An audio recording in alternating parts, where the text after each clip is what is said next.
Hello, everybody. Those who joined us now, we will start a couple of more minutes. Okay. We are just say thank you for joining us for our women, Persian women poets webinar series. And, today with my colleague, Professor Sandler, we are, somehow moderating and starting the webinar series together. Professor Tawakkoli, because of other university commitment that he had, he will join us hopefully for discussion, question, answer.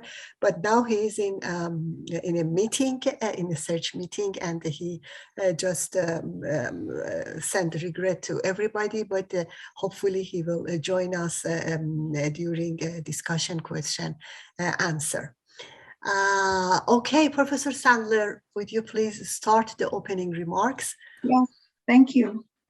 I'm Ravan Sandler of the Elahé Omidyar Mir-Djalali Institute of Iranian Studies at the University of Toronto. I would like to welcome you all to another session of our weekly Elahé Omidyar Mir-Djalali seminar series, Iranian Women Poets, which I co-convene with Professors Azita Talagani, my colleague, who will soon speak, and Mohammad Tawakkoli. This series is organized in collaboration with the Encyclopedia Iranica Foundation, and we are grateful for the Iranica Foundation's invaluable support. At the outset, I would like to express our collective gratitude to Canada's Indigenous people and acknowledge this land on which the University of Toronto operates. For thousands of years, it has been the traditional land of the Huron-Wendat, the Seneca, and most recently, the Mississaugas of Credit River. Today, this meeting place continues to be the home to many Indigenous people from across Turtle Island, and we are grateful to have the opportunity to work and prosper on their ancestral homeland. I would very much like to welcome Professor Mahdi Tourage of King's University College to the University of Toronto. My colleague, Professor Azita Talagani, will be introducing Professor Tourage and will also moderate today's session on desire, power, and agency, female Iranian poets reading their poems before the supreme leader of the Islamic Republic. And so I pass my microphone to Professor Azita. Thank you. Thank you, Professor Sandler. It's my great pleasure and honor to introduce today's speaker, Professor Mahdi Tourage. Professor Tourage is Associate Professor of Religious Studies and Social Justice and Peace Studies at King's University College, London, Ontario. He's the author of Rumi and the Hermeneutics of Eroticism, which is published by Brill in 2007. And the edited volume Esoteric Lacan with Philip Valentini, Roman and Little Feet, published in 2019. His publications have appeared in Iranian Studies, International Journal of Zizek Studies, and Body and Religion Journal. His areas of interest are Islamic religious thought, Sufism, and postmodern theories of gender and sexuality. The title of Professor Tourage's lecture today is Desire, Power, and Agency, Female Iranian Poets Reading Their Poems Before the Supreme Leader of the Islamic Republic. Please join me welcome Professor Tourage to our webinar series. Professor Tourage.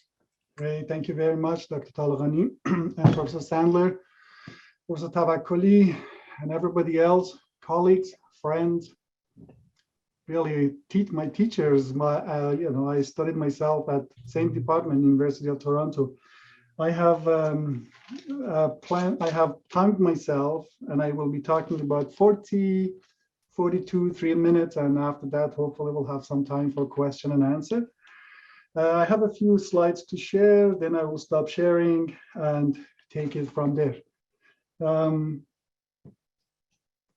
So my paper is actually, let me just start sharing right now. Start sharing because you still see me on the corner on the side. I'm sharing my screen that has the PowerPoint slides there. If there's any problem, let me know. I think I'm good to go now. So my paper is an examination of the erotic content of poetry performances in annual gatherings in the presence of the Supreme Leader of Islamic Republic of Iran, Ayatollah Khamenei. These gatherings are attended by a select group of poets and literary figures, and among them are a few female poets who recite their poems before the Supreme Leader. The Supreme Leader often comments on their poems, sometimes offer corrections or directions.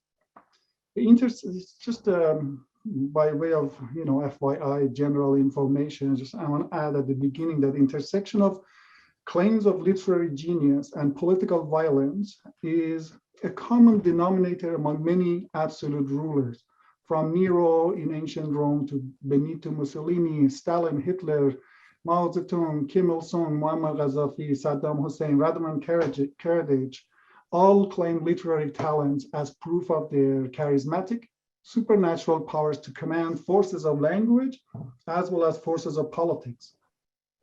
So Ayatollah Khamenei is in a good company. Our own Ayatollah Khomeini, before Ayatollah Khamenei, had mystical poetry, and his mystical poetry considered to be an essential aspect of his personality that informed his political views. Perversely, many of these domineering fathers of totalitarian regimes often associate themselves with young female lovers who symbolically stand for the nation they aim to protect and shape into their own vision. The function of these young females is to soften the grinding demands of power with their joie de vivre. We find this in also pop culture and Hollywood trope of magic pixie dream girl. I'm not going to go into that, who lives the life of a brooding old man. Dr. Fatemeh Shams actually has a new book, an excellent book, just came out just a few months ago, A Revolution in Rhyme, has examined the history of these poetry reading nights and traced their roots in pre-modern court poetry. These carefully curated events demonstrate and reinforce power, domination, and control of the regime and its supreme leader standing for the semi-divine father of the nation. These poetry reading events are not subversive. They can be located along the continuum of many other officially sanctioned literary and artistic expressions where the author's public support for the dominant ideology is rewarded with a state-sponsored popularization. On a social level, they are part of the regime's effort to spiritualize and control popular forms of leisure activities such as literature, film, and music. Contrary to the spaces the regime cannot control, like private homes, cinemas, coffee shops, cyberspaces, and social media, where popular cultural products are produced and consumed, these poetry reading sessions are in line with leisure as sacrament and social engineering goals of the post-revolutionary Iranian politics. These annual poetry reading events are carefully crafted to mimic a microcosm of the entire society in which the supreme leader stands and as the quasi-divine arbiter of the sanctity of these meetings and the literary value of poems that are recited there. Poems recited in these events by female poets range from satirical and didactic to nationalistic and mystical. My concern here is with the poems that center desire. I'm going to mention a couple of them. We're going to listen to a couple of them and discuss one of them. These poems are not openly sensual. nor do they overtly praise the leader. In fact, the leader, supreme leader we're talking about, purportedly dislikes praise of himself. Nevertheless, many of the poems speak of love for the supreme leader. For example, in a 2008 session, a female poet named Fariba Yousefi. By the way, the names that I mentioned are well known. These are well publicized. The regime uses it for their advantage. So I'm just pointing this out just so there would not be any sort of ambiguity in regard to sort of the ethical issues of who these people are, why their names or pictures, and the leader, the site of supreme leader themselves publicizes this because they use it for legitimizing purposes. So this poet, Fariba Yousefi, reads an intimate and colloquially composed poem for the leader. I have it here so we could listen to it together.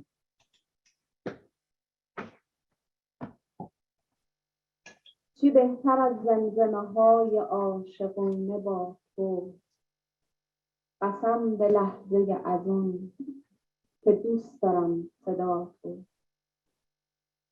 به شوق پرکشیدنی که پا میشم دوباره، دلم یه ذره واسه خورشید تو بیقراره، ندار تو موج بیکرانه گم بشم، صدام کن ساحل امن من شو، از همهمه ها جدام کن.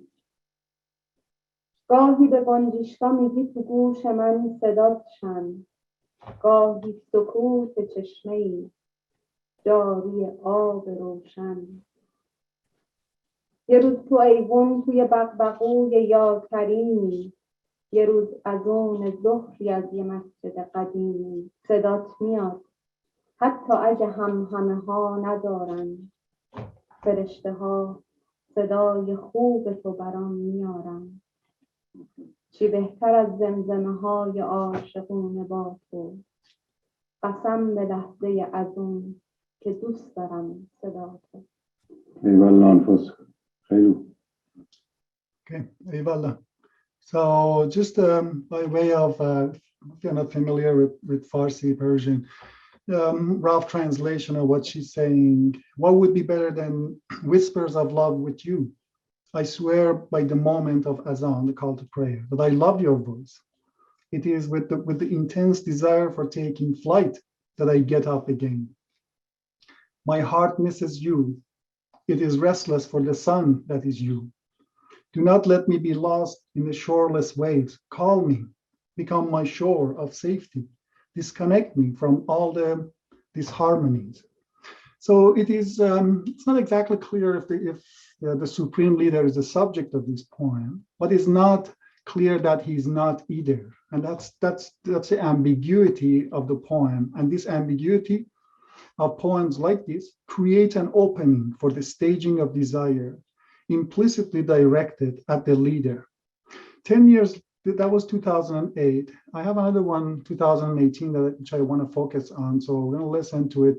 I would like to point out sort of the differences what differences 10 years make in terms of dress codes, body postures, many other things that I saw, and many other cultural clues that maybe makeup that I don't think I'm not going to comment on because I don't know much about it. Just want to point out that while we're listening, it's good to have a comparison between this one and the previous one 10 years earlier.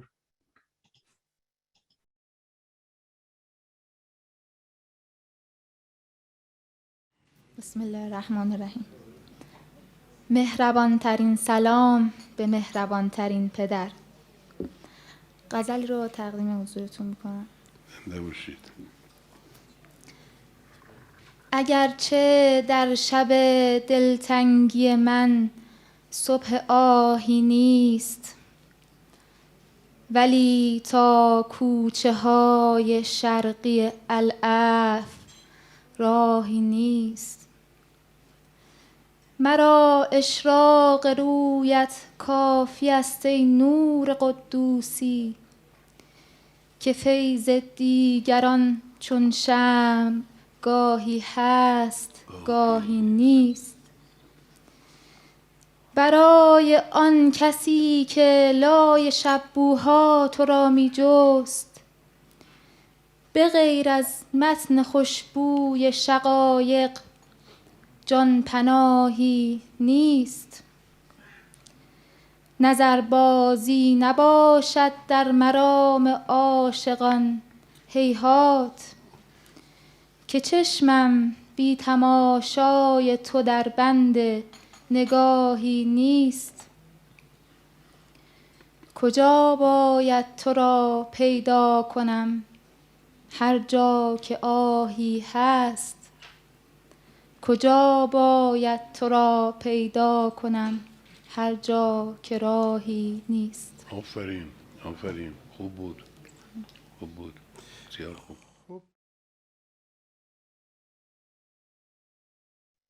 All right, so here we have just a rough translation of a few of the lines.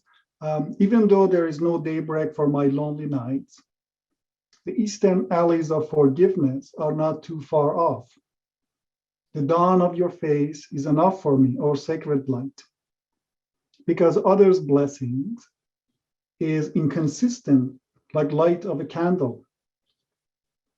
For the one seeking you among night-scented flowers, there is no shelter except the fragrance of poppies, shaqaya. Exchanging amorous glances, nazarbazi, is not the way of lovers. Far from it. My eyes are not attracted to anyone's glances, except beholding your pleasant sight. So two considerations are in order for understanding the significance of this poem. One is the panegyric, and the other one is the mystical aspect of it. The first one concerns explaining its context. The genealogy of this poem can be traced back to the panegyric poems, Mahdi or Mad, composed in the pre-modern rulers' courts, which were the center of literary life in pre-modern Islamic world. A Persian panegyric poem was often composed for a wealthy patron who paid the poet. In return, he would be praised with idealized descriptions, which boosted his popularity and showcased the rhetorical skills of the poet.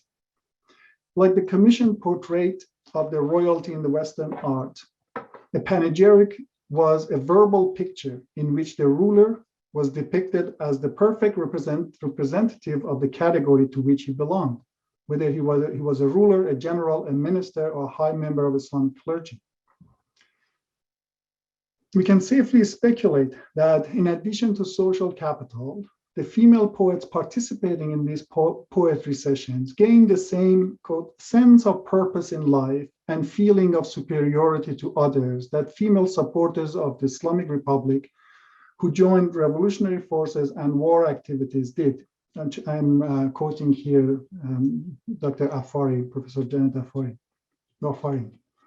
The sessions also showcase their creative literary talent, which, judging by the quality of some of their poems, is considerable. It is also plausible that beyond these measurable calculations of their own personal gain, and notwithstanding important ethical issues of contributing to the perpetuation of an oppressive state and obstructing and devaluing other Iranian women's grievances, these female poets' admiration and favorable desire for the leader are authentic. The question of the authenticity of desire and autonomy of desiring agent is not to posit an indigenous subject untouched by Western discourse, but to refer to a working definition of authenticity as the ability to form and to act effectively on one's own desire. Even without reference to authenticity or autonomy, we can conclude that the recognition of the female poet's desires in these poetry readings does not have to be contingent on ostensive acts of transgression.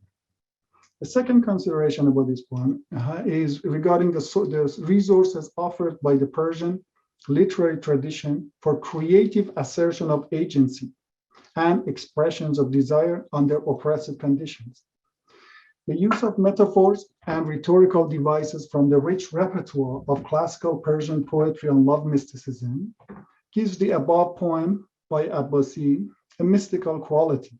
For example, consider sacred light, Nur Qudsi, dawn, Ishraq, candle, sham, and exchanging amorous glances, Nazarbazi, which allow for subtle expressions of love and desire by playing on the ambiguity of the established poetic conventions.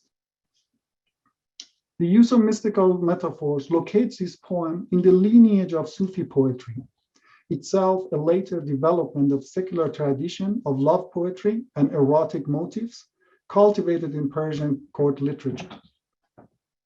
Whereas the panegyric aspects of this poem concerns the idealized image of the supreme leader, its mystical metaphors refer us to the ambiguous poetics of desire. Candle, for example, has a long history of practical, symbolic, and metaphorical use in Iranian social, religious, and mystical settings.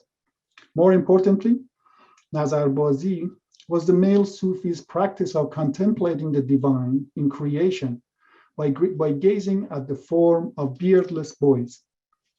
Here, the female gender of the poet becomes important. The anomalous gender of the poet in these poetry reading sessions can be explained by historicizing the situation of women from religious sectors of Iranian society under Islamic Republic, where their primary role is considered to be wives and mothers, yet they are expected to support the state and its patriarchal policies on marriage, divorce, and hijab, and oppose modernist and their feminist leftist tendencies. In this poem, the female poet departs from the classical flirtatious male-centered hetero and or homoerotic glances at a passive female or an adolescent boy. Here, she is establishing her own authorial gaze at the sight of her beloved, the supreme leader. In a departure from the normative male subject, female object, patriarchal relations of power, Abbasi, this poet, is the author of the gaze who objectifies the leader, both textually in the poem and in her real-life recorded performance. The video of her reading her poem complicates the concepts of objectification of women and male gaze in ways that is worthy of further discussion. Abbasi herself is objectified through the close-up shots of the camera in a kind of sexism that theorists of objectification identify as benevolent sexism. She is positioned as a pure creature who ought to be protected, supported, and adored. Purity of her love absolves the leader of all impurities. It is this not overtly hostile sexism that opens a space, albeit a highly regulated one, for Abbasi to objectify the leader through the expression of her desire. She's not simply a passive recipient of objectification. She's a speaking subject who returns the gaze. This means that, contrary to the earlier postulates of feminist film theorists, I'm thinking of Laura Mulvey here, the gaze is not uniquely male, or if it is, it can be co-opted and returned from a feminine position. Abbasi objectifies the leader, Abbasi objectifying the leader stages the possibility of female gaze as a counter gaze, to borrow from film theory. It shows that the gaze of the camera is not the only gaze operative in this session. In the context of film theory, her quote, performance could be viewed as a short episode of counter cinema. Feminist film theorists' recommendation for ways of countering the filmic objectification of women resonates with Abbasi's performance. I have a quote from one of these film theorists. In order to counter our objectification in the cinema, our collective fantasies must be released. Women's cinema must embody the working through of desire. However, Contrary to the masculinist gaze that objectifies women, the female poet's objectification of leader is not backed by a pervasive institutional sexist structure, nor does it disempower the leader in any way, an argument that can easily be applied to many other contexts, such as the case of male exotic dancers. The objectification of women is structural, whereas the choice of placing men as object of vision and desire is precisely that, a choice that does not undermine men's categorical access to subjectivity. Even though this objectification and the return of the gaze are limited and partial, they still go a long way to show that objectification is not an exclusively male domain. In the last line of the poem, quoted above, the one that we're looking at here, the ambiguity of mystical concepts and nuances of Persian language yield another interpretation as well.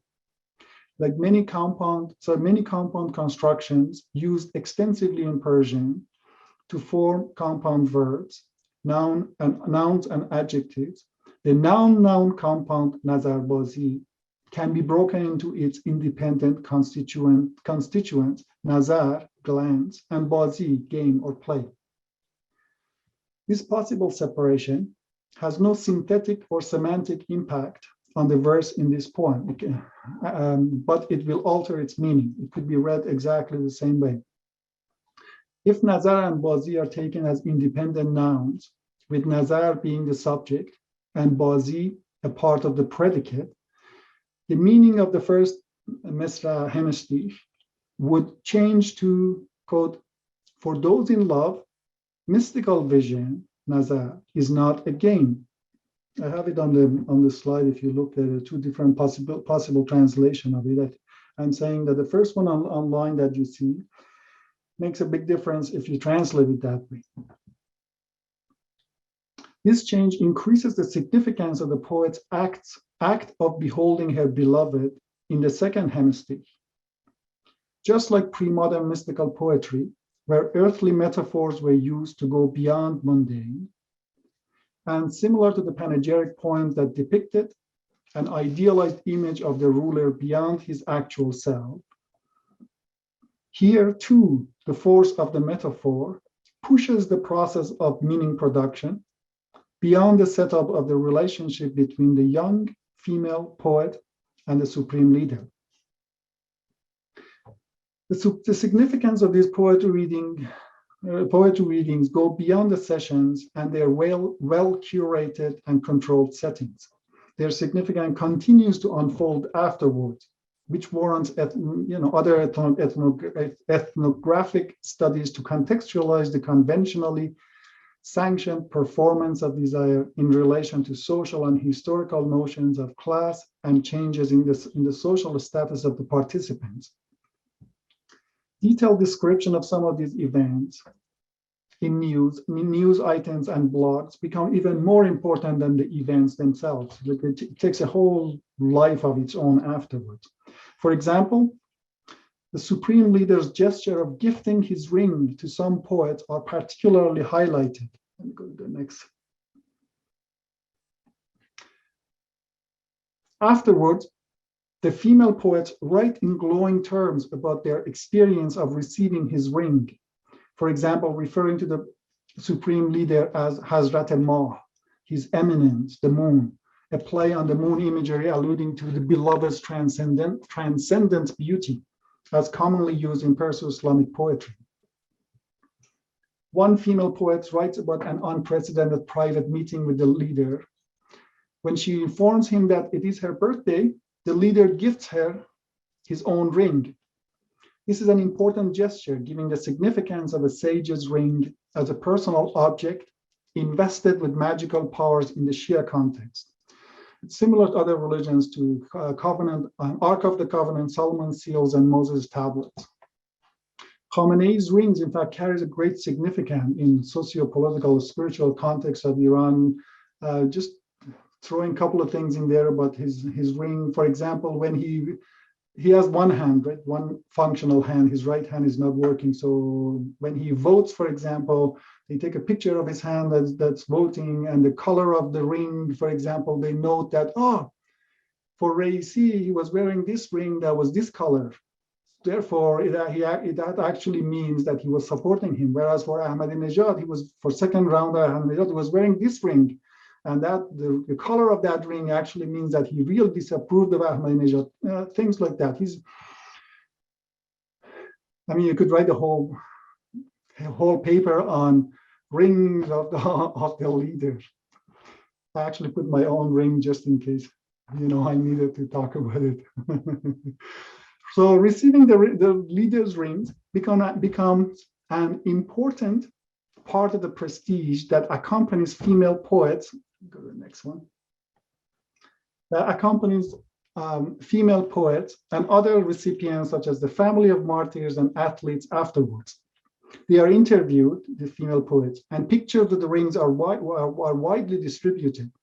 In recent years, some women have started to request, even demand a ring from the leader, leading to the comical situations where the leader is recorded as saying, if I give you a ring to you, then I have to give a ring to everybody. It is reported that once so many women in a gathering asked the leader for his ring that he somewhat annoyed said, I don't walk around with a pocket full of ring, Baba. So I don't know if you get the context or not, but it's like seriously funny. Just trust me on that one. In the writings of the previously cited young poet, Tayyebe Abbasi, just the last one we looked at, we read descriptions of her meeting in glowing terms. The leader who I am in love with, his eminence, was much more luminescent and kinder than I had imagined. She writes about the guard preventing her from kissing the leader's cloak above, even though she was only 2 steps away from him. They left her in tears. Here I want to draw the attention to the embodied dimension of these poetry reading sessions as well. The regimes carefully controlled gendered space, clothing, sitting arrangements, and sanitized language of love and desire, aim to produce docile bodies. In this context, female poets stand for the compliant body of the nation, sitting in submission to the leader and his projected grandeur of disembodied divinity. However, bodies are not simply passive templates for inscription of the culture. They are producers of signification as well. In these poetry reading sessions, female bodies inhabit public spaces in desiring ways, and judging by the vulgar comments they receive on social media, they are also desired and sexually objectified. Their bodies are veiled and covered according to the highest standards of the state. Yet, we can see eroticized gestures of their embodied desires. The same young female poet writes about putting the leader's ring on her eyes afterwards, the only thing that stops her from flowing tears. In effect, she draws attention to materiality of her body as desiring and desired, and her desire for bodily contact with the leader or parts of his clothes and jewelry. I have a screenshot of this just to quickly, I'm going to leave it here if you want to read it on your own, but she writes about, مثل یک رویای شیرین بود زود تمام شد و بعدش دلتنگی و حضرت آقا خیلی از تصور من نورانی‌تر و مهربان‌تر بود. Just the last line, I don't know if you can see I'm pointing at it. انگشتری که حضرت آقا هدیه داده بودن رو روی چشمانم گذاشتم تا بلکه آرام بگیرم. اما دلتنگی بعد از زیارت از شوق دیدار کشنده تر بود. We should also note that these devotional expressions of love and desire for this semi-divine man, the female poet strives for spiritual purification and clarification of their relationship with God as well. These gestures are not exactly liberatory politics, but they are indicative of the female poet's agentival capacity, both in a worldly and a spiritual sense. What this tells us is that the contours of any capacity to act according to one's best interest are charted in negotiation with parameters of power. In this case, this negotiation is facilitated by what we may call creative submission. Therefore, negotiating terms of agency at the nexus of desire and power cannot be limited to scripted ways that only recognize the emancipatory transgressive forms. It is my contention that these performances and writings about love, longing, and yearning for touching or being touched by the supreme leader or his ring or his cloak are erotic indulgences whose significance exceeds the disciplinary censorship of their setting. In this sense, they are similar to circulation of desire for contact with celebrities or carrying away souvenirs from a religious shrine or a museum in our context. Here we have to distinguish sexual from erotic, because the two cannot be collapsed in one seemingly interchangeable concept. The sexual is related to the instinctual drives, biological functions, and needs that can be gratified. It is sexuality is an appetite which emerges when provoked and abates when satisfied. Transgressive possibilities of sexual acts are limited to specific taboos and cultural specificities of its context, and to the induced shock that soon wears off. Sexual transgression contains its own limitations. Let's go to the next one just to. Sexual transgressions contains its own limitations. The adjective, quote, transgressive, does not modify the positive content of a definite event located along a continuum of ethical positions, at the far end of which we find unprincipled conformity. Sex is not a pre-discursive category immune to structurations of power. All sexual experiences, from transgressive to conformist and anywhere in between, are located positions within constellations of power, processes of knowledge production, and dynamics of performance.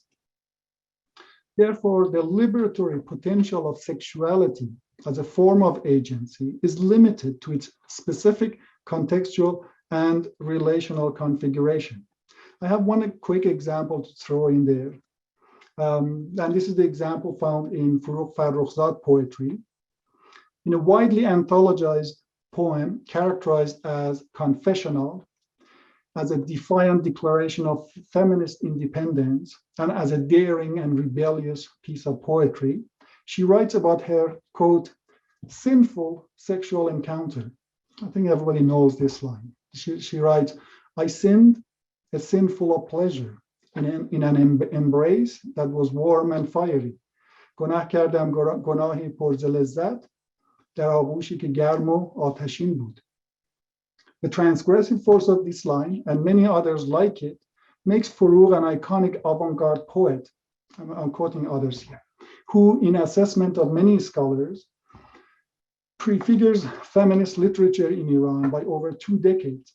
However, the impetus for transgression in this line hangs on the tacit presumption that the sin, quote unquote, noted here, describes the poet's affair with a married man.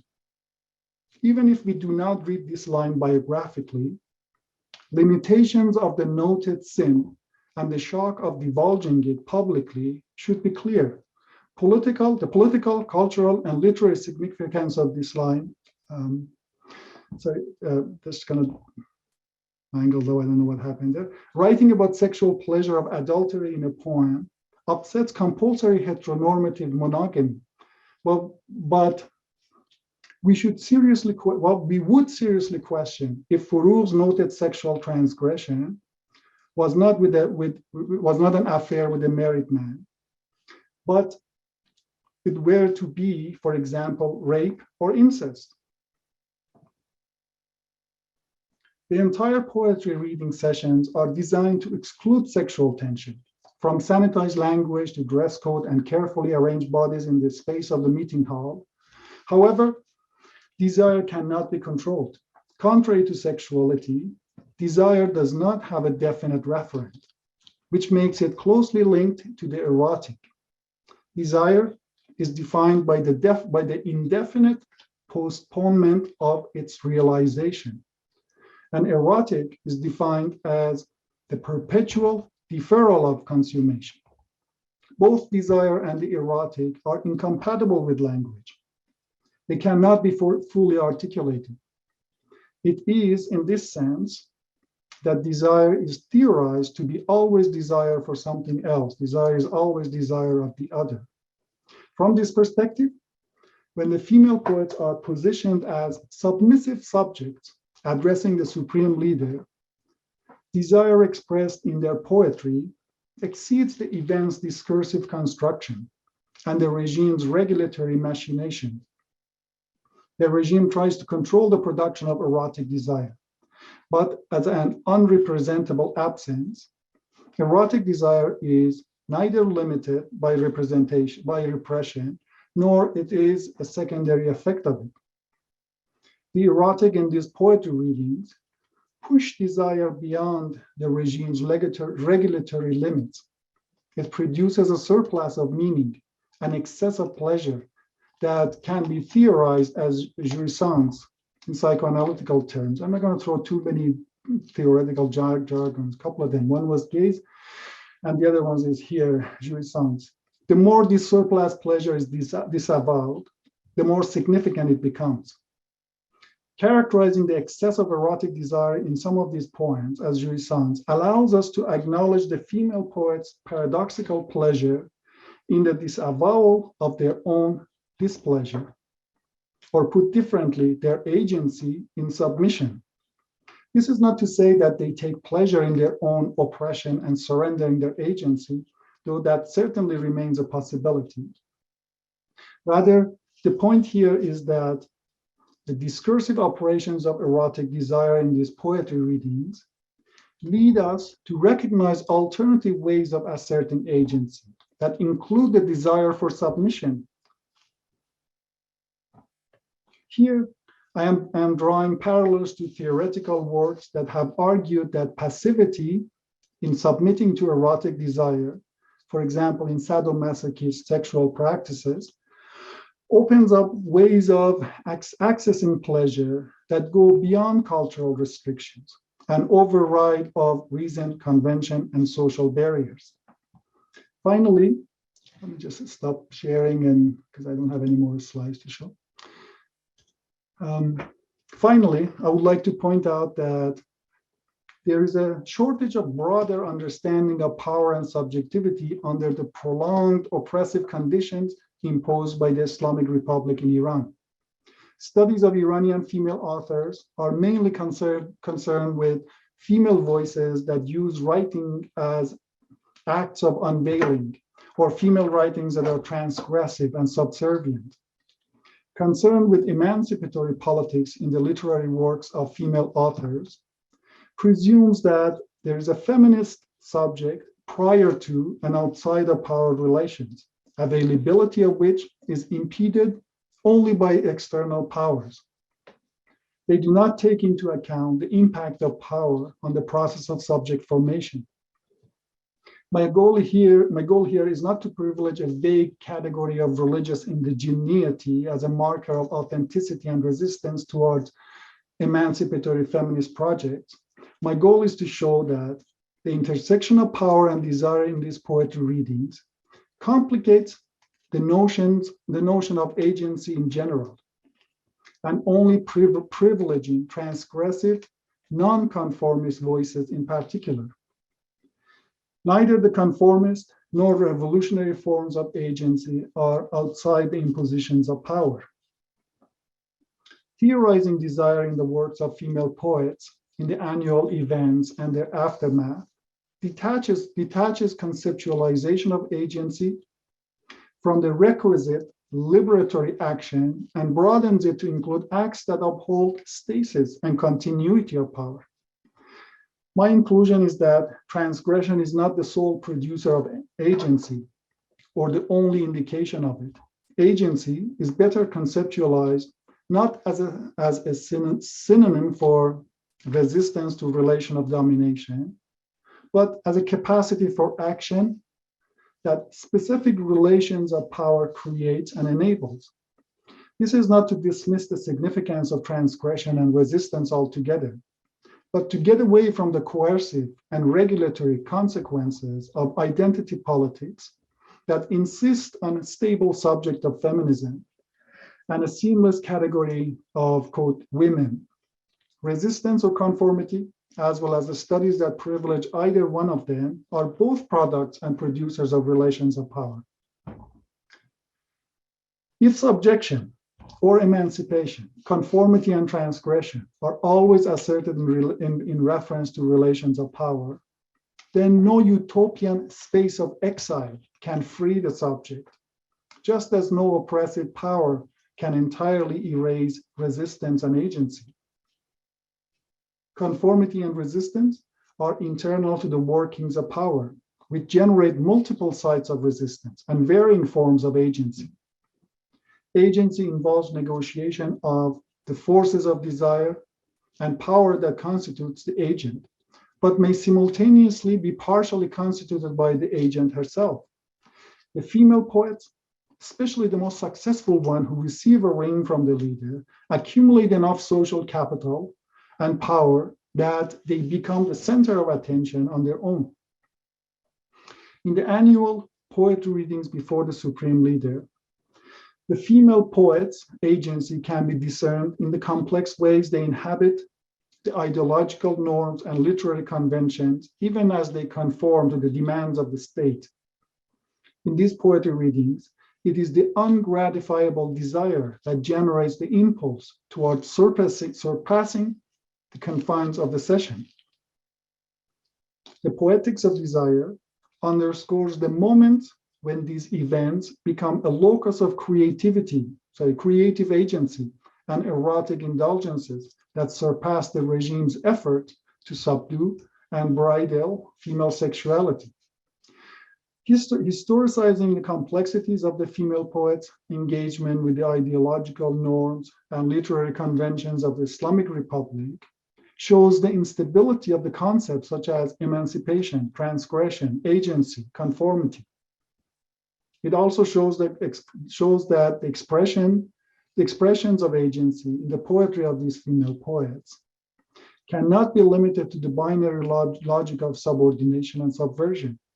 Because of these complexities, we can question the status of transgression as the primary indicator of agency, or space of exile, exilic space, as the paramount locus of quintessentially feminist intervention or authentic literary production. Thank you very much for listening. I got tired of hearing my own voice. I hope you're okay. Thank you.